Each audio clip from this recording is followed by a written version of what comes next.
16 दिसंबर 1971 का ही वो दिन था जब भारतीय सेना के समक्ष पाकिस्तान की सेना ने घुटने टेक दिए थे। 93,000 पाकिस्तानी सैनिकों को बंदी बनाया गया और बांग्लादेश का जन्म हुआ और फिर इंदिरा गांधी को आयरन लेडी कहा गया। लेकिन जब इस युद्ध की बात की जाती है तब जिक्र शिमला समझौता का भी जरूरी है, जो इंदिरा गांधी की एक बड़ी राजनीतिक भूल साबित हुई थी। नमस्कार, मैं हूं जयेश और आप देख रहे हैं द पैम्फलेट। जब पाकिस्तानी सेना द्वारा सरेंडर किया गया था तो उस वक्त भारत की हिरासत में 93,000 सैनिक थे, जिन्हें युद्धबंदी कहा जाता है। और इसके अलावा पश्चिमी पाकिस्तान का लगभग 5,000 वर्ग मील क्षेत्र भी भारत के कब्जे में था। इसी को लेकर 2 जुलाई 1972 को भारत की प्रधानमंत्री इंदिरा गांधी और पाकिस्तान के राष्ट्रपति जुल्फिकार अली भुट्टो के बीच समझौता हुआ था। माना जाता है कि ये मौका ऐसा था जहां भारत इतिहास में हुई गलतियों को सुधार सकता था, यानी पाकिस्तान के कब्जे वाले कश्मीर वापस ले सकता था। लेकिन ऐसा हो नहीं पाया। उल्टा पाकिस्तान को वो सब मिला जो वह चाहता था। बीबीसी के एक लेख शिमला समझौता, इंदिरा गांधी की राजनीतिक गलती या भुट्टो की चालाकी नामक शीर्षक से हमें कुछ जानकारियां मिलती हैं।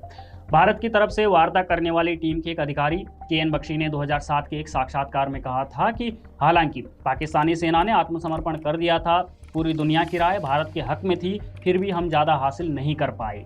हम अपनी जीत पर शर्मिंदा दिख रहे थे। हम समझौता करने की इच्छा में पाकिस्तान के सामने झुके जा रहे थे। भारत के राजनीति विज्ञान के प्रोफेसर उदय बालकृष्णन ने इंदिरा गांधी के जन्मदिन के अवसर पर 20 नवंबर 2019 को दैनिक हिंदू में एक लेख लिखा था। इस लेख में उन्होंने इंदिरा गांधी की प्रशंसा के बाद साल 1972 के शिमला समझौते को उनकी एक राजनीतिक गलती कहा है। हम कभी भी यह नहीं जान पाएंगे कि ऐसी कौन सी परिस्थितियां थी जिन्होंने 1971 के युद्ध के बाद इंदिरा गांधी को पाकिस्तान के साथ एक नुकसानदायक सौदा करने पर मजबूर किया।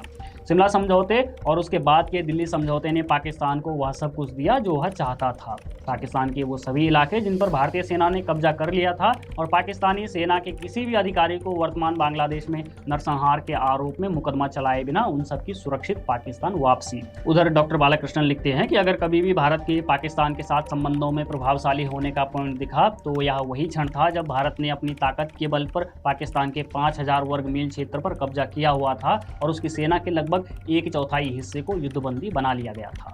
वे आगे लिखते हैं, यह आश्चर्यजनक बात है कि भारत ने दोनों को ही आसानी से क्यों लौटा दिया।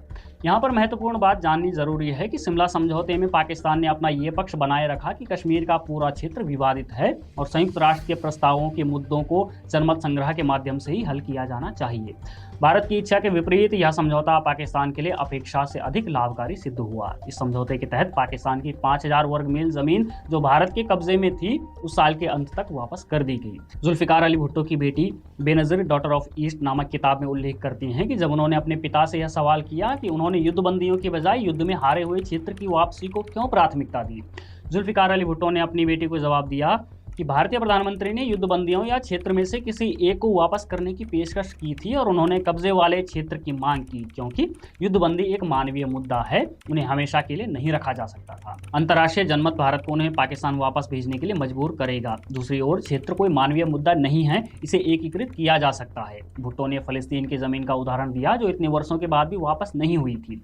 पाकिस्तान लौटने पर उन्होंने अपने शुरुआती भाषणों में घोषणा की कि 5 साल से अरब अपनी जमीन वापस लेने की कोशिश कर रहे हैं, मुझे मेरी ये जमीन 5 महीने से भी कम समय में मिल गई है। जब भारत की लोकसभा में इंदिरा गांधी पर विपक्ष की तरफ से आलोचना करने वालों ने ये शिकायत की कि वह पाकिस्तान के साथ इतनी नरमी से क्यों पेश आई, तो उन्होंने कहा, अगर यूरोपीय देश जर्मनी के साथ प्रथम विश्व युद्ध के बाद वैसा व्यवहार करते जैसा भारत ने पाकिस्तान के साथ किया तो हिटलर न पैदा होता और न द्वितीय विश्व युद्ध होता। हालांकि अब स्थिति ये है कि पाकिस्तान से हिटलर तो नहीं, लेकिन आतंकवादियों की खेप लगातार पैदा हो रही है और कश्मीर में लगातार ये आतंकवादी भारतीय सेना को नुकसान पहुंचा रहे हैं। इतिहास को बदला नहीं जाता, लेकिन बदलते समय के साथ समीक्षा जरूर की जा सकती है। इंदिरा गांधी आयरन लेडी हो सकती हैं, लेकिन उनकी इस गलती का खामियाजा आज पूरा देश भुगत रहा है। इस मामले में अटल बिहारी वाजपेयी दूरदर्शी थे, जिन्होंने इंदिरा गांधी को कभी दुर्गा नहीं कहा। बने रहिए हमारे साथ, देखते रहिए द पैम्फलेट।